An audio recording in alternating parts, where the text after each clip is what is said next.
Hello guys, welcome to my channel Spidey vlogs. आज हमारे साथ हैं आकाश और ये अपना इंटरव्यू एक्सपीरियंस शेयर करेंगे फॉर स्कूल ऑफ मैनेजमेंट के कोर पीजीडीएम प्रोग्राम के लिए। तो हेलो आकाश।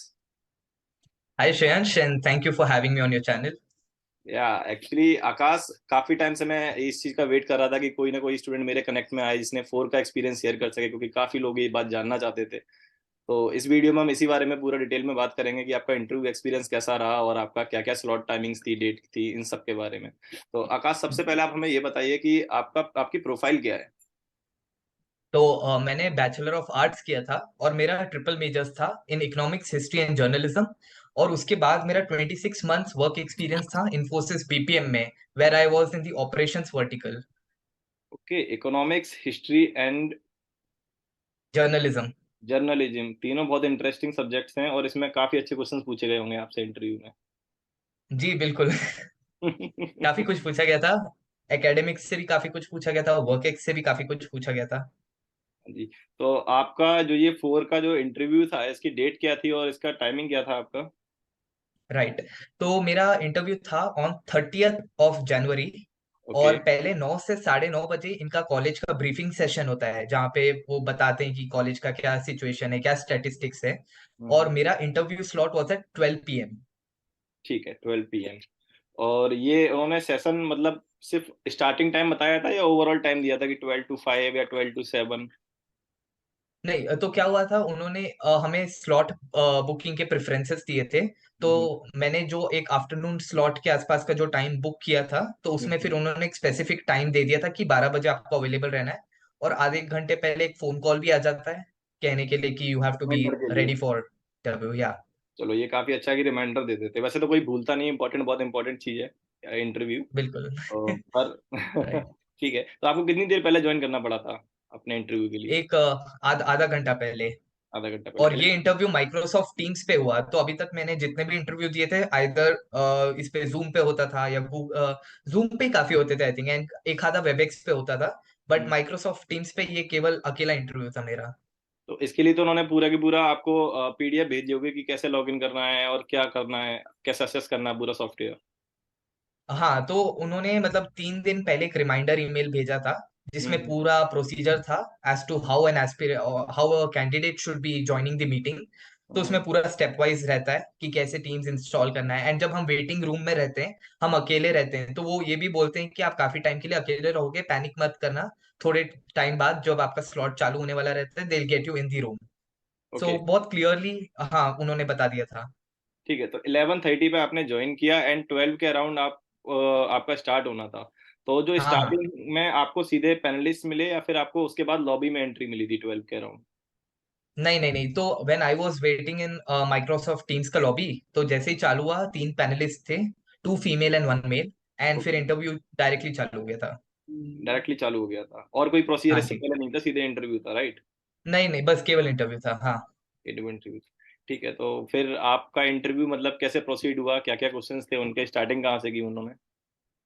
तो सबसे पहले तो सभी के बहुत स्माइलिंग फेसेस थे, and I think that becomes very important for candidate, क्योंकि हम लोग काफी नर्वसनेस वगैरह के साथ जाते हैं, क्योंकि ये हमारे लिए काफी इंपॉर्टेंट चीज होती है। तो वो स्माइल देख के मेरा कॉन्फिडेंस वैसे ही बूस्ट अप हो गया था। बहुत वार्मली उन्होंने मेरे को ग्रीट किया। एंड उन्होंने स्टार्टिंग में फिर पूछ दिया कि please introduce yourself. And hmm. मैंने अपना इंट्रोडक्शन दे दिया था। एंड उसके बाद उन्होंने मेरे को, अच्छा, और फोर के इंटरव्यू की एक खासियत थी कि this is not just online interview. इसमें इंटरव्यू था followed by extempore and followed by business awareness quiz. So there were 3 segments in this okay, interview process. तो वो सारा एक ही प्रोसेस में होना था या फिर इंटरव्यू खत्म होने के बाद ये सारी चीजें होनी थी, आपकी जो नहीं तो अवेयरनेस वो प्रोसेस ना, में बताया। हाँ हाँ, नहीं नहीं, वो उनके ऊपर रहता है, पैनलिस्ट के ऊपर रहता है। Some of them can just start off with business awareness quiz followed by interview followed by extempore. तो हम्म। वो उनके ऊपर डिपेंड करता है, but all of this happens at a stretch. ठीक है, तो आपकी जो आपकी हाँ स्टार्टिंग हुई वो इंट्रो से स्टार्ट है सबसे पहले कि हाँ आपका जी। इंट्रो लिया गया। ठीक है। राइट। फिर आफ्टर तो इंट्रो। तो इंट्रो में क्या हुआ था, मैंने लास्ट में अपने हॉबीज एंड टैलेंट्स डाल रखे थे, जहाँ हम्म। पे मैंने बोला कि मैं national level debate first runner up था। 2-3 फैशन टाइटल नाम पे थे, डांस कॉम्पिटिशन्स काफी जीती थी, because I wanted to drive the interview in my direction. है हम्म। ना, तो ये काफी इंपॉर्टेंट हो जाता है कि अपने ये तरीके से इंटरव्यू चलाना है। इंट्रोडक्शन में ही आप डायरेक्शन चेंज कर सकते हो इंटरव्यू की। अगर आपने इंट्रोडक्शन अच्छे से नहीं दिया ना तो फिर आपकी फिर दिक्कत होती है, फिर वो लोग अपने मन से क्वेश्चंस पूछते हैं।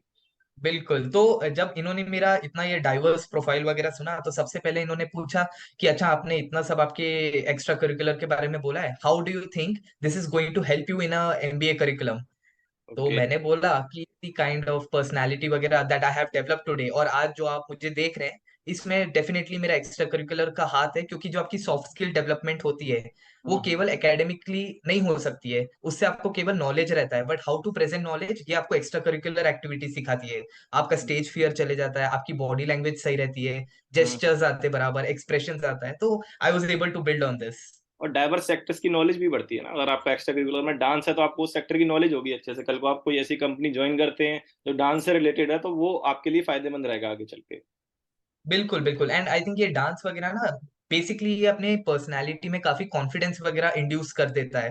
तो ड्यू टू दैट, बिकॉज आप जब डांस करते हो, हजारों लोगों के सामने परफॉर्म करते हो, तो स्टेज फिर एक बार चला गया, तो सिमिलरली जब आप इंटरव्यू में भी बैठते हो, तो वो आपको एक फियर उतना नहीं रहता है, you are confident in the way you are presenting yourself. तो मैंने इसी डायरेक्शन में अपने आंसर्स दिए, and they seem to be pretty happy. हम्म। ये अक्सर ना उनके साथ होता है एक्चुअली, क्या आपका आफ्टरनून स्लॉट था, राइट? जो हाँ जी। इवनिंग स्लॉट होते हैं ना उनके फेसेस ऐसे मिलते हैं एकदम डल डल से बैठे हुए हैं सारे इंटरव्यूअर से, और लोग आ रहे हैं, मतलब जो भी कैंडिडेट आया वो उनको देख के और डर रहा है कि भाई ये पहले से ही राइट। नाराज लग रहे हैं। कि सुबह से उनका तो वही चलता है ना। So we have to try our best कि हम जितना इंटरेस्टिंग साउंड कर सके। तो ये हम्म। बहुत साइकोलॉजिकल गेम भी होता है, आप केवल ऐसा नहीं कि रटा रटा है जो है वही बोल दो, ऑन द रटा हुआ स्पॉट भी बोलने आपको में तो अपना आप हमेशा प्रेजेंस। फंस जाओगे, हमेशा फंसोगे, क्योंकि वो फिर अपनी डायरेक्शन में ले जाएंगे। जब बिल्कुल इंटरेस्टिंग बिल्कुल। इंटरव्यू वही होता है जो आप रटा हुआ ना हो, आपको आप फ्लो में जा रहे हैं और अपनी डायरेक्शन में उनको टर्न आउट करते जा रहे हैं, है ना? या तो इसके बाद फिर नेक्स्ट क्वेश्चन क्या था आपके लिए? तो इसके बाद ना इन्होंने मुझे ऑन द स्पॉट एक सिनेरियो दे दिया था, जहाँ हम्म। पे सर ने मुझसे पूछा कि you have only 50,000 in your pocket right hmm. Now, and the dress that you are wearing is the only dress that you have, इसके अलावा आपके पास और कुछ भी नहीं है, तो what will you do to survive. अब ये ना एकदम बाउंसर आ गया, क्योंकि ऐसा तो मतलब सोचा भी नहीं था कि ऐसा कुछ आएगा। तो मैंने उनको बोला कि I need some time, and it's always advisable कि अगर कोई कैंडिडेट फोर के इंटरव्यू के लिए बैठता है, तो एक नोट पैड एंड पेन अपने साथ रखे, क्योंकि हम्म। एनीवेज वो आपको बिजनेस अवेयरनेस क्विज या एक्सटेम्पोर में भी काम आएगा। हम्म। एंड ये इम्प्रॉम्प्टू सीन में भी फिर मैंने 30 सेकेंड्स टू 1 मिनट उनसे टाइम मांगा। मैंने एक अपना ऑन द स्पॉट जो मुझे सही लगा वैसे नोट डाउन किया, and they give me some time to talk about it. उसके ऊपर थोड़े काउंटर भी आए थे। और मैं कैंडिडेट्स को ये भी बताना चाहूंगा, you have the right to ask them कि if you have confusion with regard to their question, क्योंकि अब हम्म। सिनेरियो इतना नैरो था, तो मुझे पूछना पड़ा कि अच्छा, क्या मेरे पास ये है, क्या मेरे पास अपनी एजुकेशनल क्वालिफिकेशन है। बट हम्म। हाँ, मेक श्योर कि हम ज्यादा भी ना पूछे, क्योंकि they are the ones who are going to question us. नहीं, आप उनसे ऐसे एक दो चीजें तो आप पूछ सकते हो, उससे ज्यादा अगर आप पूछोगे तो बिल्कुल। वो फिर ना थोड़ा सा रूड हो जाते हैं, वो दे आर लाइक कि यही क्वेश्चन है भाई, यही देना है हमें, ये क्वेश्चन है, आप अपने आप डिसाइड कर लो क्या आंसर करना है। वो फिर रूडनेस में राइट हो जाती राइट। है चीजें। तो ठीक है। This was a impromptu scenario. तो ये तो काफी इंटरेस्टिंग था, आपने जो भी इसका आंसर दिया, और इसमें जो क्रॉस क्वेश्चनिंग भी हुई ऐसा आपने बताया, है ना? हाँ हाँ बिल्कुल। इसके फिनिश क्योंकि दे होने के वांट टू बाद टेस्ट योर लॉजिक, कि आप क्या लॉजिक लगा के बोल रहे हो, है ना। ये अक्सर इंटरव्यू में सिनेरियो बेस्ड क्वेश्चन आते हैं, आप इंटरव्यू किसी और के भी देंगे सब में ये लोग पूछते हैं। तो इसके बाद बिल्कुल। आपके लिए नेक्स्ट क्वेश्चन क्या था?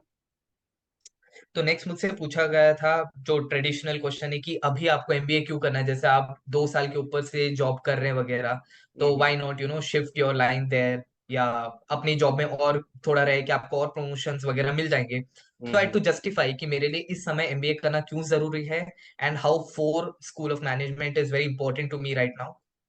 तो I was able to manage that. That's mean like it's like why MBA and why their college. Exactly yeah. ठीक है, इसके आंसर में कुछ क्रॉस क्वेश्चनिंग हुई आपसे कंपनी से रिलेटेड या फिर आगे बढ़ गए?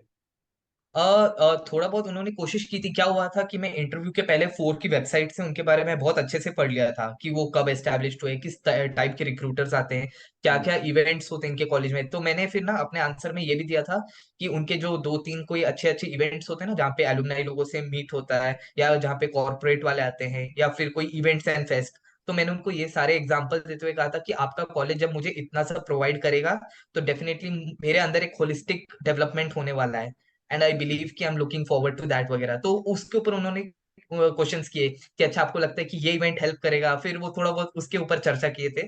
बट ठीक, it was on a light note. Okay. तो ये सब हो जाने के बाद फिर नेक्स्ट क्वेश्चन क्या था आपके लिए? राइट। तो फिर उन्होंने मेरे जॉब रोल के बारे में पूछा, and they went into the details, and basically मुझे वही दिखाना था कि अपना मैनेजमेंट पर्सपेक्टिव क्या था उसमें। क्योंकि जब आप एक बी स्कूल के इंटरव्यू में बैठते हो, तो you have to give them not just कि आपने फंडामेंटली क्या किया, आपने मैनेजरियल तरीके से क्या किया। तो I hmm. Was prepared for that. तो आपने ऑपरेशंस के रिलेटेड जो भी जॉब प्रोफाइल थी आपकी, उसमें एक बारे में जब हम्म आपने उन्हें बताया, तो उन्होंने ये पूछा कि हम्म। क्या आपकी जो फ्यूचर में प्रीफरेबल स्पेशलाइजेशन होने वाली है वो ऑपरेशन ही होने वाली है या आप स्विच करने वाले हैं? तो एक्चुअली क्या होता ना, मैंने ऐसे सीधा सीधा नहीं बोला कि मैं ऑपरेशंस में हूँ, क्योंकि अगर मैं वैसे बोल दूं तो काफी टेक्निकल हो जाएगा इंटरव्यू, फिर वो स्ट्रीम्स पे आ जाएंगे, अच्छा कि आपको क्यों लगता है कि ऑपरेशन से आपको कहीं और जाना है वगैरह। तो हम्म। मैंने काफी यू नो क्या बोलते हैं, बहुत ही बैलेंस तरीके से आंसर दिया था, जहाँ पे मैं कोई स्ट्रॉन्ग वर्ड्स यूज नहीं कर रहा था। ओके। और मैंने अपना जो कोर मैसेज है वो भी उन्हें कन्वे कर दिया था कि क्यों मैं चाहता हूँ कि एमबीए वगैरह करना है, या मेरा जॉब रोल क्या था। तो I hmm. Give them that kind of an answer. Okay, ठीक है। एंड इन सब के बाद फिर नेक्स्ट? ओके, तो इसके बाद मुझसे पूछा गया था कि 5 years down the line where do you see yourself, basically short term का आंसर। हम्म। तो शॉर्ट टर्म गोल्स तो वो भी मेरे प्रिपेयर्ड ही थे। आई थिंक ये कुछ कुछ बेसिक एचआर क्वेश्चंस होते हैं जो हम सारे एस्पिरेंट्स कुछ तो प्रिपेयर करके ही जाते हैं। ये तो आजकल जैसे ना आपके स्ट्रेंथ्स। नॉर्मल नॉर्मल हो चुका है। आप किसी कंपनी के लिए मतलब अप्लाई भी करोगे ना जॉब के लिए, तो वो भी पूछने लग गए हैं आजकल कि आप 5 ईयर बिल्कुल। में आप कंपनी के कैसे ग्रोथ कराएंगे और आप कंपनी के साथ आप कैसे अलाइन होंगे। ये सब चीजें, क्वेश्चन तो बहुत नॉर्मल हो चुके हैं। ठीक तो है। वहां पे उनका थोड़ा था कि उनको देखना था कि विजन इसका है कि नहीं वगैरह। तो I hmm. Was able to manage that. ठीक है, तो अभी आपने ऐसे एक चीज और मेंशन की, स्ट्रेंथ एंड वीकनेस, तो उसके रिलेटेड कोई क्रॉस क्वेश्चनिंग हुई आपसे? एक्चुअली मेरे इस इंटरव्यू में तो मुझसे डायरेक्टली स्ट्रेंथ्स एंड वीकनेस का नहीं पूछा गया था, बट उन्होंने जैसे इनडायरेक्टली पूछा था कि आपकी एक्स्ट्रा करिकुलर आपको कैसे बेनिफिट करेगी। तो वहां पे I kind of had to use कि how this is going to act like my strength. तो ये वही होता है ना कि अपने को काफी जगह पे ऑन द स्पॉट अपने प्रेजेंस ऑफ माइंड से सोचना पड़ता है। हम्म इंटरव्यू इज नॉट लाइक कि स्क्रिप्टेड रहता है ना, काफी चीजें रहती है जो सीधी है, बट वो लोग पूछते टेढ़ी तरीके से। नहीं, ये होता है actually. Interview person to person vary भी करता है। मेरे को याद है, मैं आईआईटी कानपुर का इंटरव्यू देने गया था जब, तो अब मुझसे हम्म। पहले वाले जो बच्चे थे वो एकदम टेंस थे कि भाई मेरा तो बैकग्राउंड मैथ का नहीं है, मुझसे मैथ के सवाल पूछ रहा है। वो एकदम टेंस हो ओके गए। मैं जब गया, मेरा इंटरव्यू चला, तो मुझसे तो बस एक दो क्वेश्चन बेसिक से पूछे मैथ के। अब क्योंकि मैं इतने सारे ऑनलाइन रिकॉर्डिंग कंटिन्यू कर रहा हूँ अपने पास्ट 2 मंथ से, तो मुझे तैयार थे वो क्वेश्चंस। पर मेरा ज्यादा बिल्कुल। मैथ, मैं मैथ का बैकग्राउंड था मेरा, उसके बाद ही मुझसे ज्यादा क्वेश्चन ओके नहीं पूछा उन्होंने, क्योंकि मेरा जो इंटरव्यू था वो मैंने डाइवर्ट कर रखा था स्टार्टअप से रिलेटेड। सारा क्वेश्चन ओके। सारे के सारे वहीं पे थे। तो ये चीजें हम्म। थोड़ा पर्सन टू पर्सन वेरी करती है, पूरा इंटरव्यू कहाँ जा रहा है, बिल्कुल। कहाँ नहीं जा रहा वो डिपेंड करता है ना कि अपना प्रोफाइल क्या है, अपने क्वालिफिकेशंस क्या है। तो है। Totally depends from one person to other person. जो लोग जनरलाइज करते हैं ना कि फॉर एग्जांपल XYZ कॉलेज का बहुत ही ग्रिलिंग रहता है, या इसका हम्म बहुत ही इजी रहता है, नहीं वैसा नहीं होता है। मेरे मेरे से पहले एक कैंडिडेट का बहुत मुश्किल जाता है, मेरे बाद एक का कुछ और जाता है, मेरा कुछ और जाता है। It hmm totally depends on how you are performing. सही बात है। सबके लिए ग्रिलिंग नहीं होता, किसी के लिए वो ग्रिलिंग एक्चुअली। मुझे जहां तक लगता है, जो लोग थोड़ा सा ना टू द पॉइंट आंसर देते हैं, ऐसे कोई क्वेश्चन पूछा, सिर्फ उतना ही लिमिटेड आंसर दिया, उनके लिए सेशन ग्रिलिंग हो जाता है, क्योंकि सामने वाले को ना क्रॉस क्वेश्चन करने का मौका मिल जाता है। और अगर आप ओपन एंडेड हो जाए ना। हाँ, आप इंटरेक्टिव आंसर देते देते आंसर में खो गए, आप चले जा रहे हो, उसने 1 मिनट का क्वेश्चन पूछा था, आपने 2.5 मिनट का दे दिया, तो उसको भी लगता है भाई बंदे को सेक्टर की बहुत नॉलेज है, ये तो इससे क्या ही अब राइट। क्रॉस क्वेश्चन बचा है, इससे सब तो इसने बता ही दिया है। पर हमें वही मेक श्योर करना पड़ता है कि कभी कभी हम उस फ्लो में ज्यादा भी ना बोल दे, तो वो भी एक हम्म डिसएडवांटेज हो जाता है। तो वी शुड नो कि कहाँ पे रोकना है और कितना बोलना है। So there is an ideal time जितना बोलना पड़ता है, जो कि आई थिंक आप और मैं हम एक्सपीरियंस कर चुके हैं। अब तो एक्सपीरियंस हो गया काफी सारे इंटरव्यू दे दे के। बिल्कुल। तो इसके बाद फिर नेक्स्ट क्वेश्चन क्या था आपके लिए? ओके, तो इसके बाद मुझसे पूछा गया था कि something related to your qualities in life, अच्छा मतलब कि मेरे हिसाब से कि एक इंसान में ऐसी कौन सी क्वालिटीज होना जरूरी है। और थोड़ा इसका स्टूडेंट सेंट्रिक ओपिनियन जैसे देना था, मतलब हमें दिखाना था कि एमबीए के हिसाब से what do you think the quality a person needs to have. तो हम्म। अगेन वो सब भी ऑन द स्पॉट ही जो दिमाग में आता है, तब काफी सेंसिबल तरीके से हमें बताना पड़ता है, जो कि मैंने हैंडल कर लिया था। इस टाइप के क्वेश्चंस भी रेगुलर पूछे आते हैं इंटरव्यू में। जैसे मेरे IIM अमृतसर के इंटरव्यू में पूछ दिया उन्होंने मुझसे कि लॉकडाउन लगा था, तो गवर्नमेंट ने जो भी डिसीजन लिया, आप उसे इंडिविजुअल की तरीके से कैसे देखते, कि एजुकेशन का जो लॉस हुआ है वो आप कैसे रिकवर, आप कैसे लगता कि आप अगर ये स्टेप लेते तो वो इतना लॉस नहीं होता, कम लॉस होता। तो ये right. Situation based question next level चले जाते हैं, वो किसी भी डायरेक्शन में जाए। बिल्कुल। आप अगर एक राइट सेकंड के या। लिए शांत हो गए तो वो पूछ ही लेते हैं, या तो बोलते रहो तो कम से कम मौका मत दो उन्हें। वही बहुत इंपॉर्टेंट हो जाता है कि हमारा जो माइंडसेट है उस टाइम पे we are very focused, and हमारी जो लैंग्वेज स्किल्स हैं, जिस तरीके से हम अपने सेंटेंसेस को फॉर्म कर रहे हैं, लॉजिकल भी होना चाहिए, फ्लुएंट भी होना चाहिए। तो देर आर वेरियस पैरामीटर्स जिन्हें हमें साथ में रख के आंसर्स देने होते हैं। आंसर देने होते हैं, राइट। तो फिर नेक्स्ट क्वेश्चन क्या था आपके लिए आकाश? ओके। उसके बारे में उसके बाद उन्होंने जस्ट बहुत ही कैजुअली पूछा था कि आपका कैट स्कोर वगैरह कितना था। हम्म। तो मैंने अपना सेक्शनल वाइज ब्रेकअप किया करके भी बताया, ओवरऑल भी बताया। और इसके तुरंत बाद उन्होंने फॉलो अप क्वेश्चन डाला कि अच्छा आपके दूसरे कॉल्स कौन से हैं। हम्म। तो अब यहाँ पे मुझे मेरे मेंटर्स और काफी सीनियर फ्रेंड्स ने एक चीज बताई थी कि आप जिस भी कॉलेज का इंटरव्यू दे रहे हो, उनसे ज्यादा बेहतर कॉलेज का नाम लेना इज नॉट रियली एडवाइसेबल। हम्म। तो मैंने दो तीन कॉलेजेस का ही नाम लिया था जो फोर से तो कमजोर थे, और मैंने लास्ट में बोला कि FORE being my strongest call. So ऐसा करके मैंने दिखा दिया था कि यार मतलब FORE is the biggest call I have and it's very important to me, आपसे बढ़कर और कोई नहीं है। चलिए, तो इसके बाद फिर नेक्स्ट क्वेश्चन क्या था आपके लिए? तो इसके तुरंत बाद उन्होंने मेरे को बोला कि चलो अब बिजनेस अवेयरनेस क्विज हम आपके साथ हम आपको डिस्प्ले करेंगे। तो ये हम्म। थोड़ा केबीसी जैसा सेटअप हो जाता है, जहाँ पे एक क्वेश्चन आता है, चार ऑप्शन रहते हैं, हम्म। एंड इसमें तीन क्वेश्चन पूछे जाते हैं। हम्म। तो फर्स्ट क्वेश्चन तो मुझे उतना ठीक से याद नहीं था, तो उसका मैंने थोड़ा एक कैलकुलेटेड गेस जैसा आंसर दे दिया था। हम्म। सेकंड क्वेश्चन मुझसे पूछा गया था कि सर उठा के जियो किस बैंक का टैगलाइन है। तो वहां पे मैंने सही आंसर दे दिया था, लकीली वो मैं मेरे को याद था कि टीवी में कहीं तो देखा है ये। यार मुझे भी तो याद नहीं, तो आईसीआईसीआई का है? नहीं, ये शायद ना एचडीएफसी का था। एचडीएफसी का था, मतलब मुझे भी याद एचडीएफसी सर उठा के जियो। तो मैं ऐसे एडवर्टाइजमेंट के तरीके से याद कर रहा था, टीवी पे देखा है करके। नहीं। और इसके बाद तीसरा क्वेश्चन था कि आईएमएफ का फुल फॉर्म क्या है। तो वो मेरे लिए सिटर था, क्योंकि I am an economic student and IMF वैसे ही काफी बेसिक है। अब तो न्यूज में बहुत ज्यादा तो वो चर्चा में भी रहता है, इसीलिए तो ठीक है। बिल्कुल। तो तो ये दीज आपका, थ्री। हाँ, ये आपके इकोनॉमिक्स से रिलेटेड क्वेश्चन था। जो आपका बैकग्राउंड में हिस्ट्री बिल्कुल। और जर्नलिज्म भी थे, उनसे रिलेटेड भी क्वेश्चन हम्म। था आपके लिए?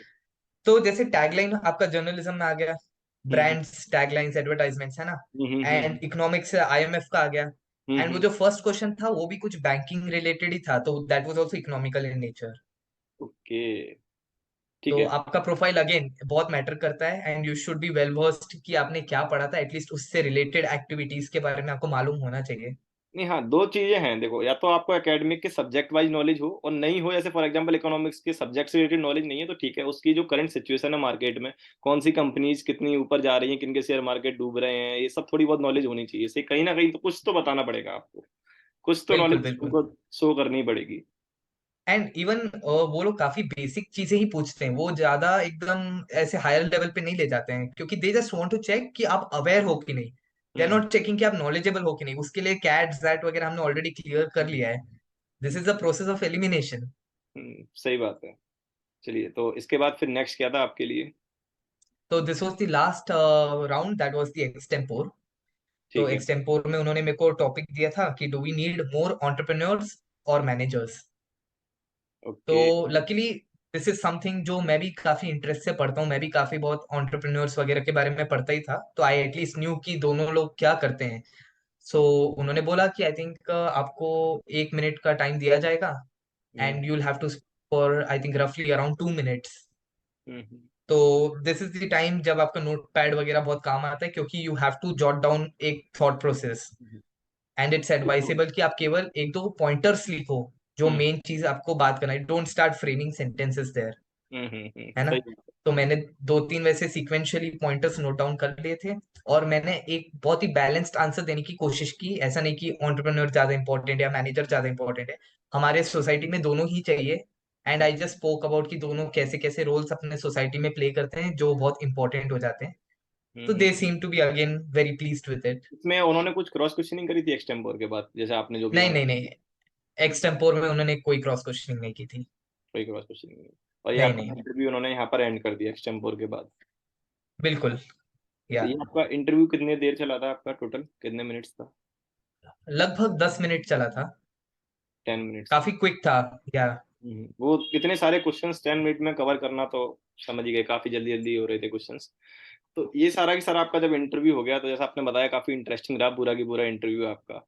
तो इसका हम्म। फोर्थ का तो शायद अभी रिजल्ट भी आ रखा है। बिल्कुल। तो मैंने एक्चुअली अप्लाई किया था केवल कोर प्रोग्राम के लिए, क्योंकि वो उनका फ्लैगशिप है।